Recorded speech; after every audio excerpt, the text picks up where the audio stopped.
A simple search for the term artificial intelligence brings with it the near infinite number of reasons it could change our lives. Some of these reasons are exciting, others are just downright terrifying. So this session brings together two founders of companies in the space to discuss the actual impact AI will have on our lives. So please welcome our AI overlords, Janosch Delcker alongside Defined.AI's Daniela Braga and UiPath founder Daniel Dines.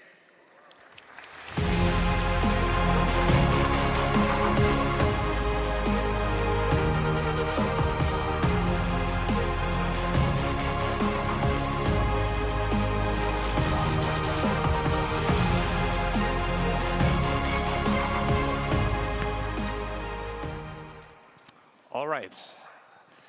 We live in an age of artificial intelligence. It doesn't matter if you're looking for information online or if you're just typing a text message on your phone, you can be pretty sure that there's an AI system running in the background. So AI is already everywhere, and still, it's probably fair to say that we have only seen a glimpse of what's yet to come.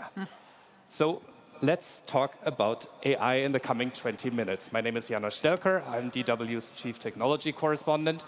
And I'm happy to have two people on stage with me here whose companies are both working on making AI even more ingrained in our lives.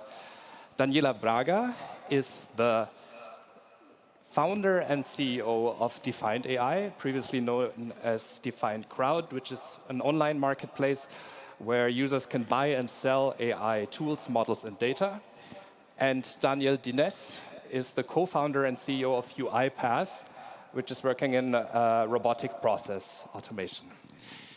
Danielle, in a Forbes profile I read about you, you are being quoted by saying, "I want a robot for every person." Why? I think if we are serious about analyzing our jobs, we see that there are a lot of tasks that we do daily that are really repetitive in nature. We do a lot of copy-paste between different applications, we fill forms, and I don't think any of us is really interested in doing these jobs. On the contrary, they are boring, they suck energy, so it's really of very little value for us. If we will have a robot or software or AI assistant or whatever that can take over these tasks, I think it serves us very well. In a way, automation has been one of the big engines of progress throughout history. So why not applying automation to this type of clerical task that we perform in front of our computers? Daniela, what would you say? Should everyone have a robot? The United States already has, at least 50% of the households already have at least one or more smart speakers. Not to mention the virtual assistants you have on your phones, your car, which may or may not be the same one. In my own house, I have at least 3 of them, or 4. So it's a reality. It's just now they will take the form of a robot and move around. I mean, Amazon has a preview already of a house robot that will incorporate Alexa and bring you a beer, but there will be social robots for children to monitor healthcare, people at home. In education, in training, it's going to be everywhere. And I get that right, that's a yes. You would agree with Daniel, everybody should have a robot. And everybody should have. Everybody should have one. Okay, now the term AI is ubiquitous. It's just everywhere. If you had to pick one recent development in artificial intelligence that you're particularly excited about, what would it be, Daniel? Well, I can speak about what we are doing at UiPath. So we invest quite a bit in AI. We have started by really tuning computer vision to apply to computer screens.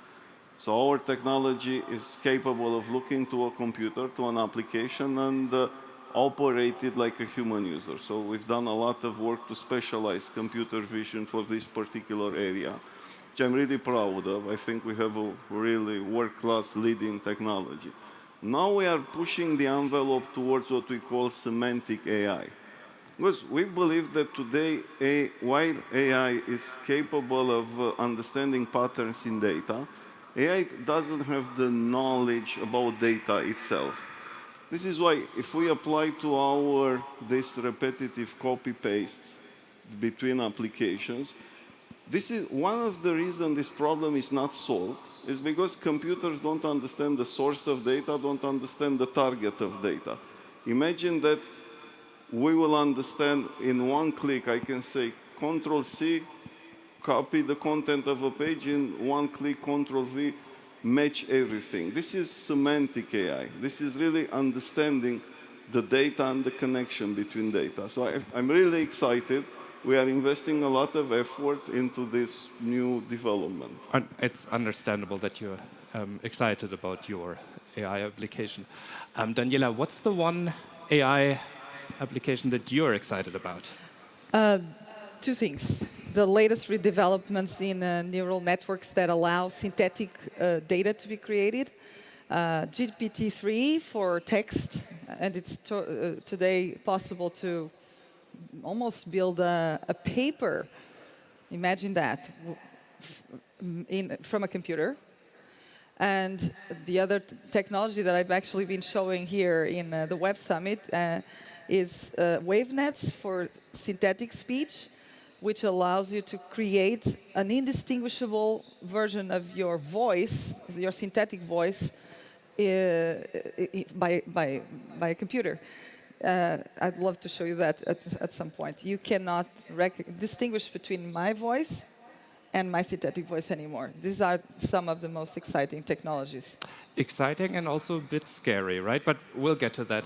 First of all, I think what's interesting here is that the applications that you brought up, they're both what we would consider narrow AI, right? That's a typical thing where artificial intelligence in very specific areas is very good already, often better than we are as humans. But that's about it. And when we think about machines that are as smart as we are in all dimensions, that's something that's yet to come. We're not there yet. But speaking of such artificial general intelligence, or AGI, what do you think, Daniel, you first, in years, how far are we from seeing such AGI? I think we can be as far as a few years or millennia. And let me explain why. Our technology or our thinking, even philosophically or mathematically, is not capable of emulating how people think. It's about the causation. We don't understand logically that an event is caused by another event. It's more, what the AI is doing is correlation, it's not causation.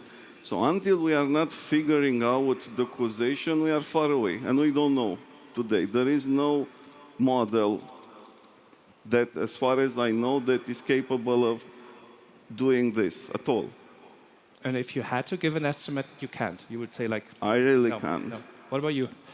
To answer those questions, I usually tell a story about when I started my career, and the movie from Stanley Kubrick in 1968 that shows you Hall speaking for the world that would be in the year 2000. I started my career building the first text-to-speech system for European Portuguese for blind people in the year 2000.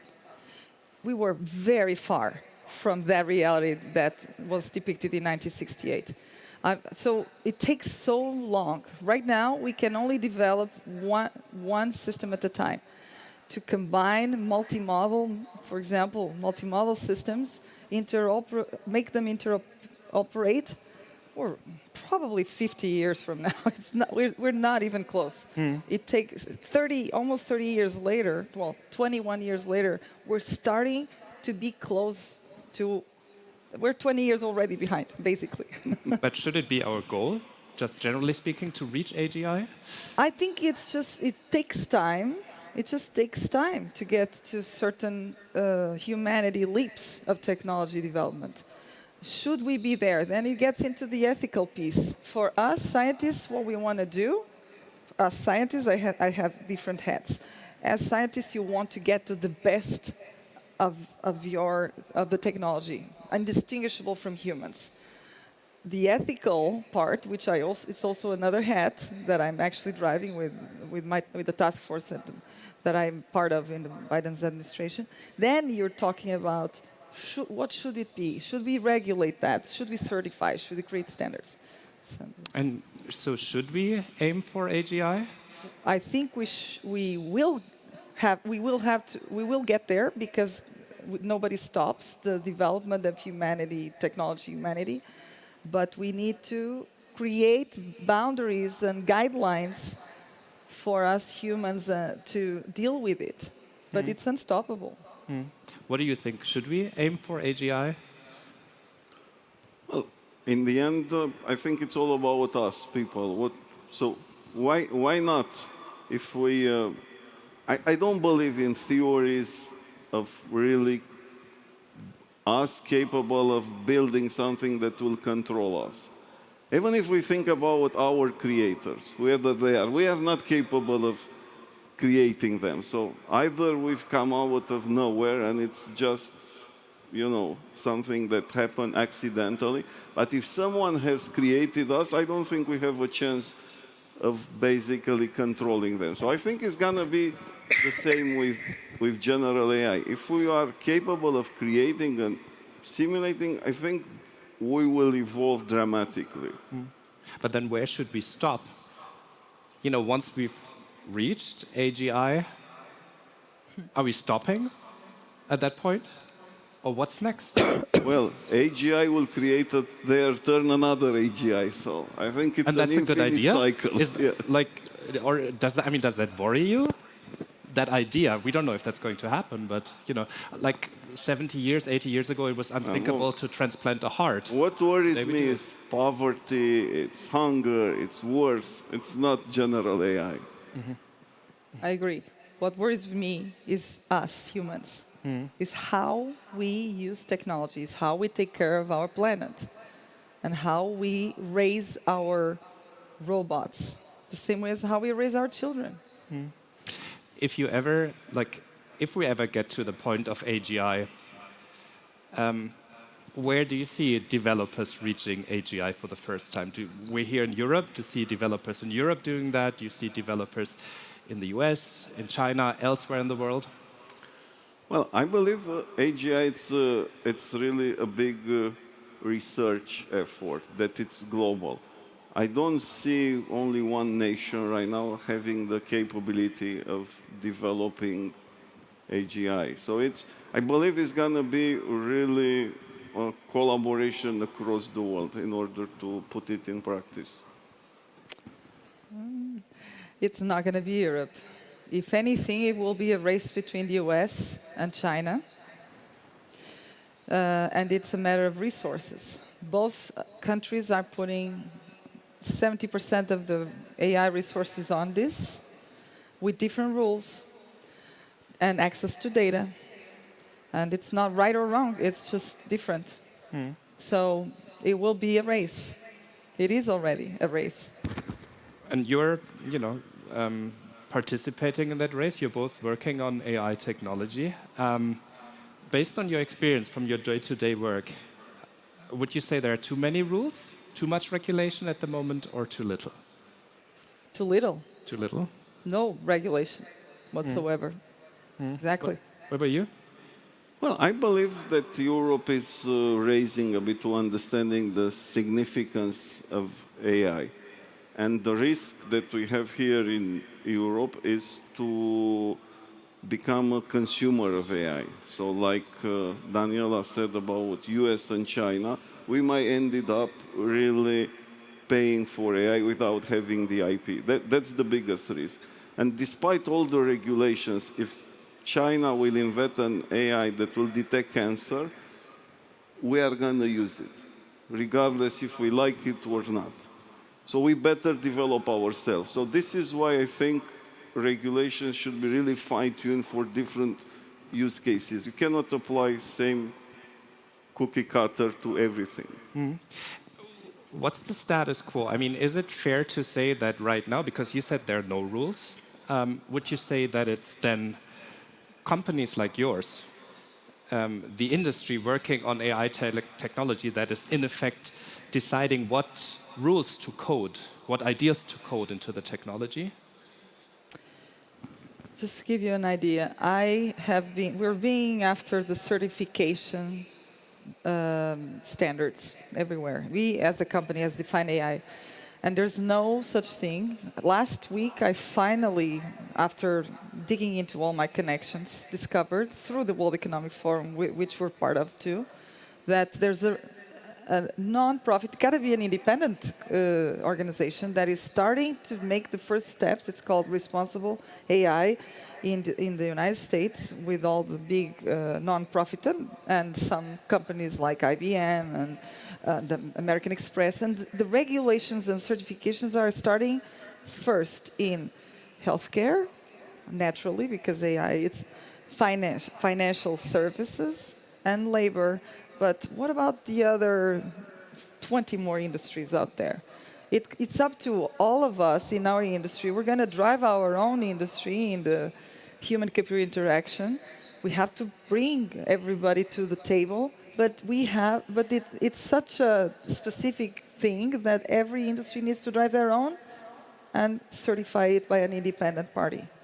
But when it comes to such important decisions, not just asking you as CEOs that you are, but as citizens that you are as well, shouldn't it be your elected representative, your policymakers, who are making those very sort of, very fundamental decisions? That's difficult to say. I think, many people in my industry try to stay away from politics, and maybe also the way I was born, I was raised. So to me, it's a difficult problem. Yes, you are right. If people that don't clearly understand a technology is regulating the technology, it clearly creates issues, but I don't know how to solve it. Yeah, it is true. I'm doing my share part. I want to ask you we're almost at the end of our time, but I want to ask you one very last question with a quick answer. I asked you about whether everybody should have a robot at the beginning. I'm a reporter. I cover technology and how it impacts people. And I hear a lot of people out there who tell me they don't want a robot. They're afraid that the robot's going to take their job. What do you tell them? Well, I tell them that with all the people that I get to see them working side by side with robots, I'm seeing joy, not fear. Because the robot let us actually take the robot out of ourselves. So in turn, instead of doing things that we don't like, that we are forced to do, and think about, we were trapped in this manual, repetitive work since the invention of agriculture. All the time technology helps us to have better jobs, to use our creativity, our intelligence, our social skills. So I truly believe that this is part of the progress. Understood. And Daniela, I just say, robots will not take your job. They will do what you don't want to do. Daniela Braga, Daniel Dines, thank you very much for what turned out to be a fascinating conversation. Thank you for listening. And now, on to the metaverse. Thank you.